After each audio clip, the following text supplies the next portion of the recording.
turning maid out to discuss is Lara Trump, and she was at the memorial yesterday. Great to see you things are being with us. It had to have been an incredible day, in person was an incredible day for everybody across America.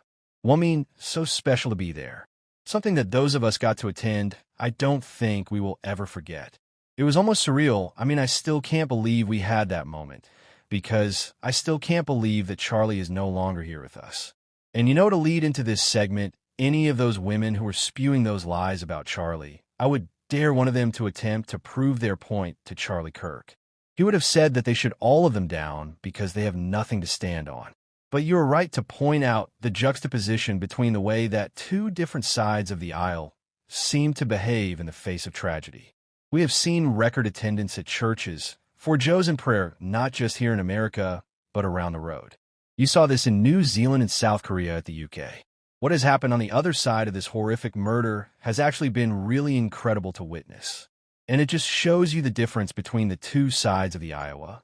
I hope everybody paid attention yesterday when Erica Kirk did yesterday, but I think most of us in America were stunned to hear when she forgave the man who took her husband's life. That the Democrats take a page out of that playbook.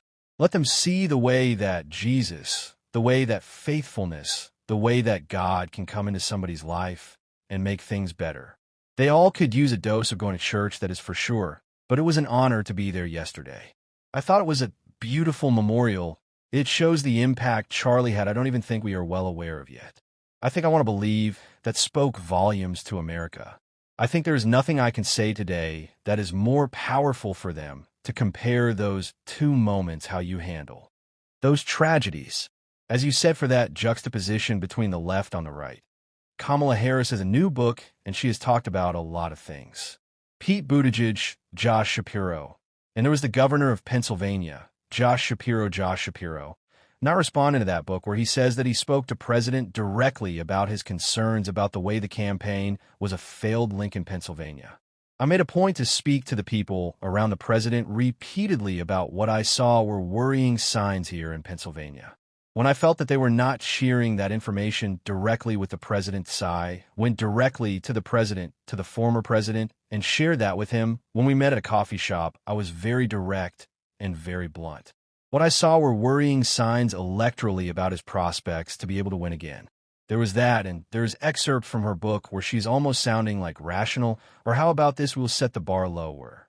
The same person when it comes to like she understands the concerns of players and parents of what we make of everything coming out for Kamala Harris. That I will save everybody the 320 pages of reading Kerplunk 107 days and tell you I can sum it all up in the recent that Kamala Harris did not win in one sentence. Kamala Harris is not president right now because she is a bad candidate with a bad message who chose a bad candidate and did not connect with the American people, and she was completely in.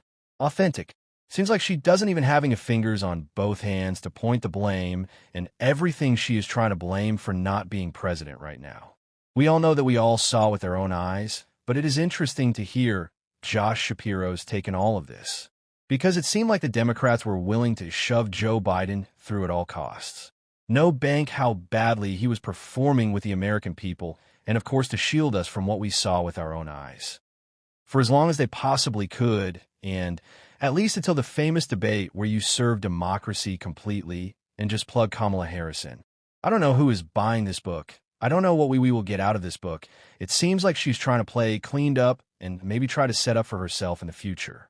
Code Under Siege, my husband, has written it, and I would tell you, IT will tell you all you need to know about the past 10 years of the lives of the Truck family.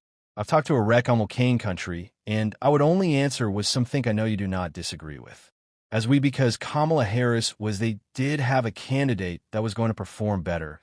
The reason she lost as she went up against the Chicago Bulls of politics.